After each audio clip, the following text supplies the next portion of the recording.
Good morning, good morning, good morning મારા વહાલા વિદ્યાર્થીઓ.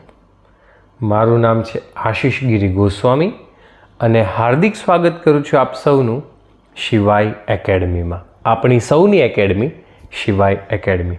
તો આજે આપણે આગળ વધવાના છીએ વિકલનના નવા લેક્ચરમાં. બરાબર, આજે આપણે વિકલન વિશે વાત કરવાની છે. લાસ્ટ લેક્ચર જે છે એ હોમવર્ક ડિસ્કશનનો હતો. આજે આપણે જોઈએ વિકલનમાં ગુણાકારનો નિયમ. બરાબર, આજે શું જોવું છે આપણે? ગુણાકારનો નિયમ.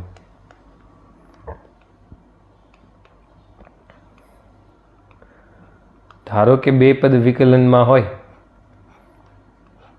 અને સાથે સાથે ગુણાકારમાં પણ છે, તો કેવી રીતે કરવું? ધારો કે આપણી પાસે બે વિધેય છે. y બરાબર આપણને આપ્યું છે x વત્તા 2, z બરાબર આપ્યું છે આપણને x ઓછા 1, અને આપણને આવું કીધું છે કે d by dx of y into z, આ બેના ગુણાકારનું વિકલન કેટલું થાય? આ સવાલ છે. વાત સમજાય છે તમને? ગુણાકારનું વિકલન કેટલું થાય એવું આપણને પૂછ્યું છે. તો બસ એની માટે ગુણાકારનો નિયમ લગાડવાનો છે. કોઈ અઘરી વસ્તુ નથી, કોઈ નવી વસ્તુ નથી. નહીં, નવી તો કહેવાય, નવી તો કહેવાય, પણ અઘરી વસ્તુ બિલકુલ નથી. આપણે એને રમતા રમતા શીખી લઈશું. આવું આપ્યું છે. તો સૌથી પહેલાં તો આપણે ગુણાકારનો નિયમ પાકો કરવાનો છે. ગુણાકારનો નિયમ શું કે છે? દાખલો પછી ગણીએ, આપણે ગુણાકારનો નિયમ પહેલાં પાકો કરીએ. તો આપણને શું કીધું છે? તો કે કરો d by dx of y ગુણ્યા z. તો બેનો વારાફરતી વારો લેવાનો. આ પહેલો, બીજો. તો એક કામ કરીએ, પહેલાં બીજાને નવરો રહેવા દઈએ. y કે પહેલાં હું વિકલન કરતા હોઉં. તો પહેલાં વિકલન કર્યું વાયનું, ઝેડ રહી ગયો એમને, વત્તા હવે વાયનો વારો આવી ગયો ને, તો હવે ઝેડ કે હવે તું ઘડીક રાખજો, હવે હું વિકલન કરતો હોઉં. તો વાયને રાખ્યો એમને dz બાય dx. ચાલો, આને હું શબ્દોમાં લખું છું. બીજો એમનેમ,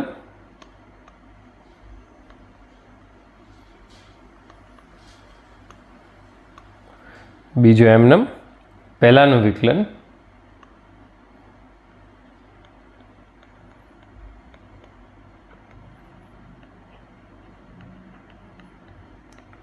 વત્તા પહેલો એમનેમ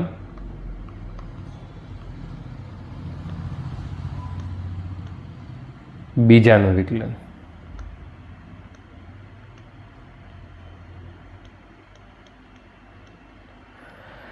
તો બસ આ ગુણાકારનો નિયમ છે. આને આપણે દિલથી પાકો કરી લઈશું. દિલથી. ક્યાંથી? દિલથી. બીજું એમનેમ પહેલાંનું વિકલન વત્તા પહેલો એમનેમ બીજાનું વિકલન. બીજું એમનેમ પહેલાંનું વિકલન વત્તા પહેલો એમનેમ બીજાનું વિકલન. બીજું એમનેમ પહેલાંનું વિકલન વત્તા પહેલો એમનેમ બીજાનું વિકલન. વાત સમજમાં આવી? ચાલો, હવે આને આપણે અહીંયા આગળના આપણા સવાલ જે છે એમાં લગાડીએ. ક્યાં ગઈ આપણી પ્રીવિયસ સ્લાઇડ? હા, અહીંયા આપણે એને લગાડીએ. ચાલો, તો શું લખ્યું આપણે? તો કે આવું આપણને આપ્યું હોય તો આપણે અહીંયા લખ્યું d by dx of y નું વિકલન કર્યું, પહેલાંને રહેવા દીધો એમનેમ.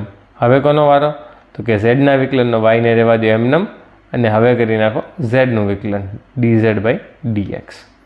ચાલો, હવે આને આપણે દાખલાને પૂરો કરી દઈએ. ઝેડ એમનેમ, ઝેડ કોણ છે? તો કે ઝેડ છે x-1, તો x-1 એમનેમ. yનું વિકલન તો શું થઈ ગયું? તો કે d by dx of x plus 2. પછી તો કે y એમનેમ, તો કે વત્તા y x પ્લસ 2, અને બીજાનું વિકલન તો કે d by dx of x-1. આવી ગયો જવાબ. ચાલો, x-1. અને હવે અહીંયાથી જુઓ તમે, અહીંયાથી કયો નિયમ લાગી જશે? વિકલનમાં સરવાળાનો. વિકલનમાં સરવાળાનો નિયમ હવે લાગી ગયો. વિકલનમાં સરવાળાનો નિયમ શું કહે છે? તો કે છગડીયા કૌંસમાં હું લખી નાખું, વિકલન બંનેને મળે D by DX of X plus D by DX of 2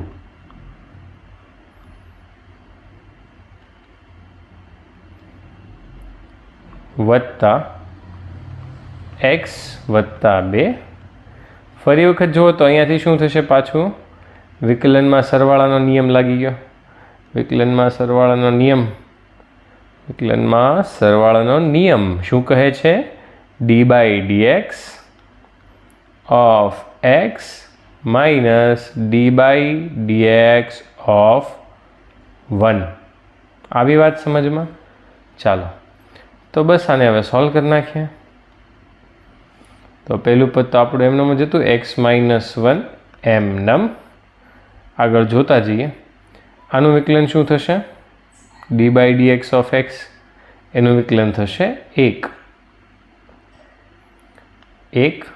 ઓછા કે વત્તા, જોઈ લઈએ, વત્તા છે, વત્તા અને 2નું વિકલન શું થાય? 0. અચળ પદનું 0 થાય ને, તો 1 વત્તા 0. 1માં 0 ઉમેરવાની જરૂર નથી.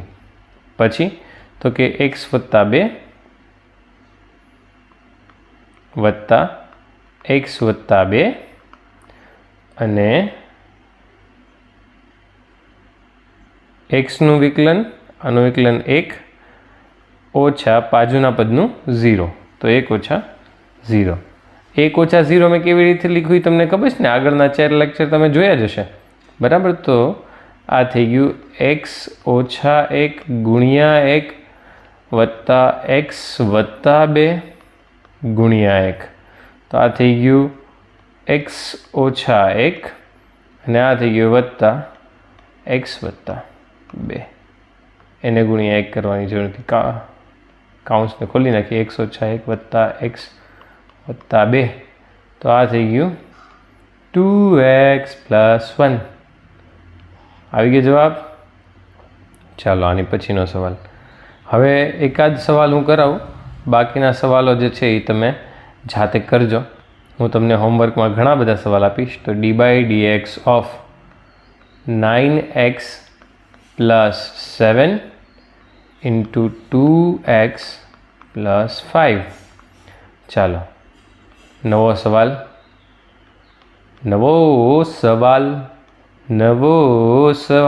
D by DX of 3x plus 4 10x plus 20. ચાલો next. D by DX of x minus 7 x plus 10. Next. D by DX of x minus 12 x plus 14. ચાલશે ને? ચાલો હજી એકાદ બે આપી દઈએ યાર, 4 સવાલ થોડા હાલે. એની પછી આપીએ નવો સવાલ હોમવર્કમાં. આનું પણ વિકલન કરવું છે. D by DX of x square plus 2x plus 9 x minus 12. 12નો ઘડિયો આવડવો જોઈએ. 12 નવા યાદ કરો. માળામાં કેટલા પારા હોય? x minus 6 x minus 2. D by DX of x plus 1 x plus 2x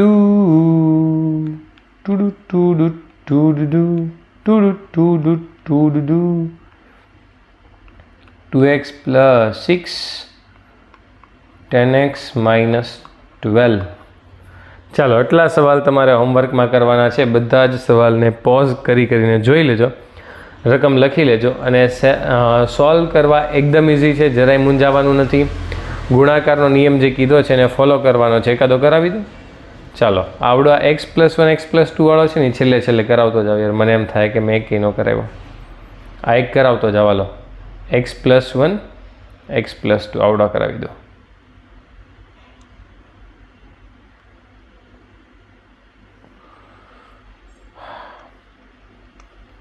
D by D X plus 1 X plus 2. ચાલો બીજો એમ નામ બરાબર લખો.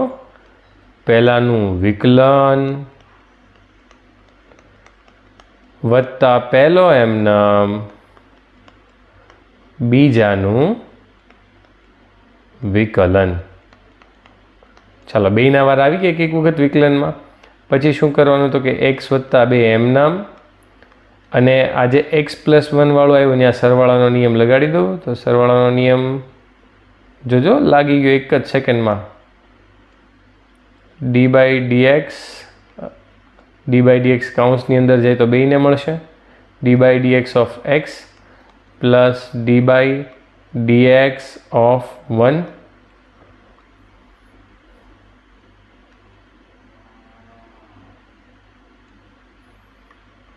પ્લસ એક્સ પ્લસ 1 તો એમ નામ અને ફરી વખત પાછો સરવાળાનો નિયમ લગાડી દઈએ.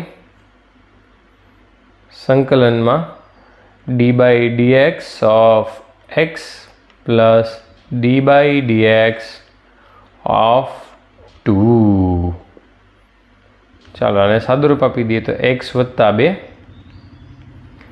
આનું વિકલન થઈ ગયું 1 વત્તા આનું વિકલન થઈ ગયું 0 વત્તા એક્સ વત્તા 1. અહીંયા વત્તા 1 લખવાનો ભૂલાઈ ગયો. કાઉન્સમાં આનું વિકલન 1 વત્તા ઓલાનું વિકલન 0. તો આ થઈ ગયું એક્સ વત્તા 2 એક્સ વત્તા 1 અને બેની વચ્ચે ગરમીમાં ભૂલી ન જાવ વત્તા આવશે તો એક્સ વત્તા 2 વત્તા એક્સ વત્તા 1 મેં કાઉન્સ બધા ખોલી નાખ્યા તો જવાબ થઈ ગયો 2x વત્તા 3. ચાલો તો આ આપણો થઈ ગયો જવાબ. આવી રીતે બીજા બધા જ સવાલોને સોલ્વ કરજો, તમારાથી થઈ જશે. તો છેક સુધી આપણો લેક્ચર જોવા માટે બધાને ખૂબ ખૂબ ધન્યવાદ. Thank you so much to all. Thank you. See you in the next class.